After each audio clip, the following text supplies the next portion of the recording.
everyone, welcome to Flamemememe's 8 Crazy Nights. I am Flamemememe, and I forgot what episode it is because I'm forgetful.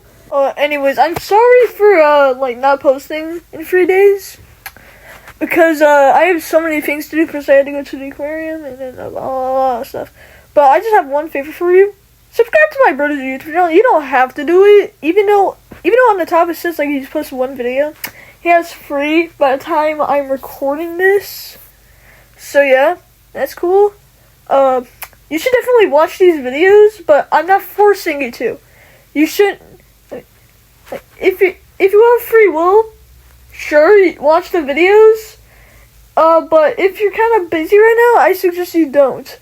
So today, we're talking about something we've only talked about once on the channel, and that is,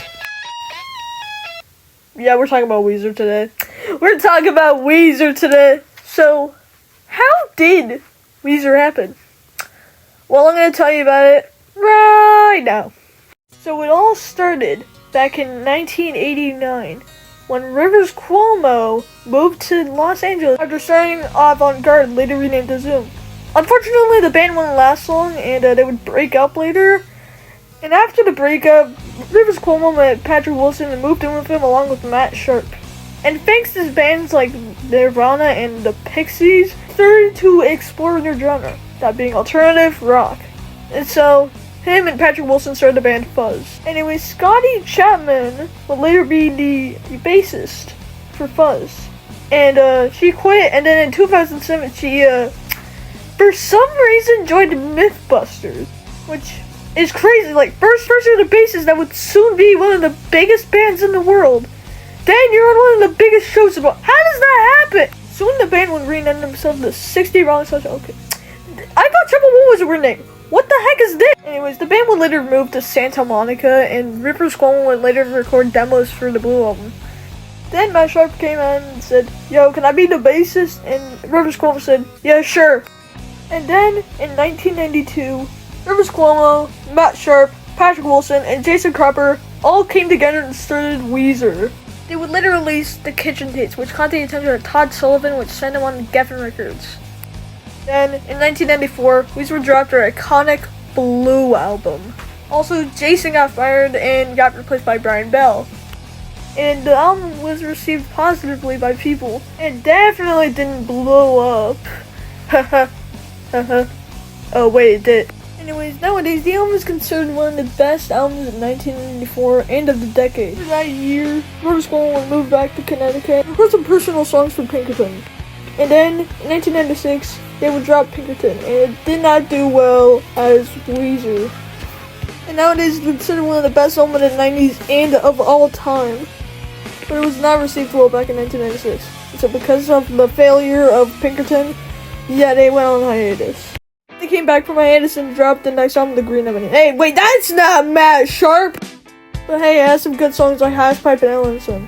I'm telling you, 2001 music was golden! Unlike the last album, this album had less personal lyrics, and it was also very received well by critics. But the next album might be one of the most forgotten albums, and it's Maladroit. Maladroit? I don't know how to pronounce it. If you told someone about this album, they would be like, huh? The next album you might know exists, but also might not know that it exists. And that album is Make Believe. But the only reason you might know exists is because of one song, that being Beverly Hills. Also, fun fact about the album. This album was produced by Rick Rubin, who also produced License to Ill, Californication, Renegades, and Life Apollo by Kanye West. The next album was another album that was a part of the Color series, and this album is the Red Album, which was also produced by Rick Rubin, again. And Rivers Cuomo said that this album was an experimental album, like Maladroit. But the next album was a very interesting album. In 2009, they dropped Ratatouille. Oh my god, what is this album cover, bro? Shockingly, this album did pretty well due to how hated this album is nowadays. Same thing there with the next album that released, aka Hurley. It's also not a good album, according to everyone. I have not listened to it yet. And, yeah, this Why is Jorge Garcia on the cover?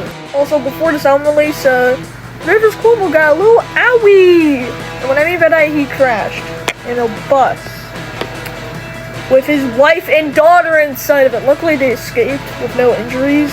Unfortunately, Rivers Cuomo did not get away with that easily. And let's just say he had internal bleeding.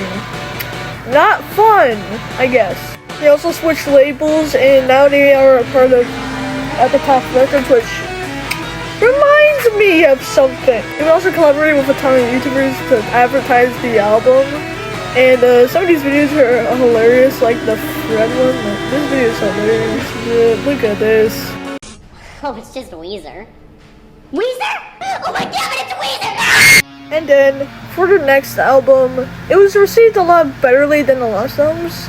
And the next album is Everything Will Be Alright in the End. Also, at this point, everyone now likes Pinkerton, and so everyone now compared this album to how good Pinkerton was. And then, we should announce the next album, the White Album. Oh wait, this is not the White Album. This is the White Album cover. There we go. That's better. Anyways, for some reason, they released this album on April Fool's Day, and it also got a Grammy nomination, which, that's cool. Anyways, let's go on to the next album, aka Pacific Daydreaming. No one wants to talk about this album, and no one cares for this album, so we're not gonna talk about this album. Okay, next album. Anyways, then Weezer dropped a cover of Africa on Twitter, then Toto dropped a cover of Hashpipe. Then Weezer dropped the Teal album, an entire album filled with cover songs. Yeah, not a lot of people like this album. And that's the same thing there with the next album, aka the Black Album. You already got all the covers. Just drop the Yellow Album already. How long do we gotta wait for this album? Yeah, this was another album that a lot of people did not like. And people consider this album one of their worst albums. Now on to the next album, which is OK Human. That reminds me of a specific title that also sounds like this title. They also dropped a single. Like, I think it was only one single. I'm not sure if I'm right. Maybe after I record this, I'll check. And yeah, AJR's on it. What? Yeah, I know it's random. It's random. And then for the newest album, Van Weezer. They just decided to like take some like origins from like 80s metal music, and that's basically it. That's all their albums. What about Seasons? We don't talk about seasons. Anyways, I hope you all have a good, happy New Year, and I'll see you next year. See ya!